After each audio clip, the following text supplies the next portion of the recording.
美国职篮 NBA 的恩比德今天夺得40分、15篮板，让字母哥安特托昆博即便轰下生涯新高52分，费城76人仍以130-125击败密尔瓦基公鹿。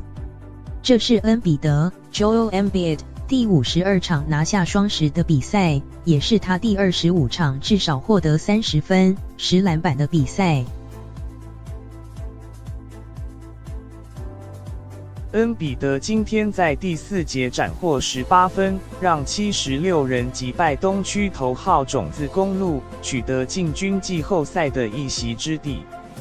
恩比德说：“他们是 NBA 现在最好的球队，是我们这区排名第1。我觉得我们得给他们颜色瞧瞧，拿下这场对战的胜利。”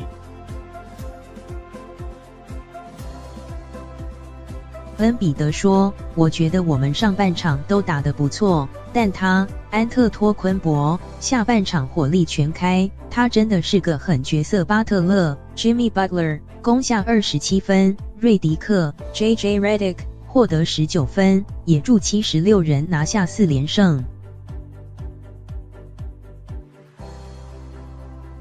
安特托昆博 Giannis Antetokounmpo 今天打出生涯最佳的一战，除了得分，还贡献16篮板、7助攻，一肩扛起公鹿。他的队友密道顿 Chris Middleton 则是一助19分。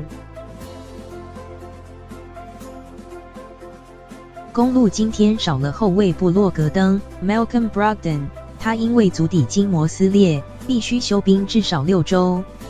恩比德在比赛尾声罚进2球，帮助76人锁定胜利。对此，安特托昆博说：“他是个强悍的家伙，他是很好的防守者，很强，要过他实在有点难。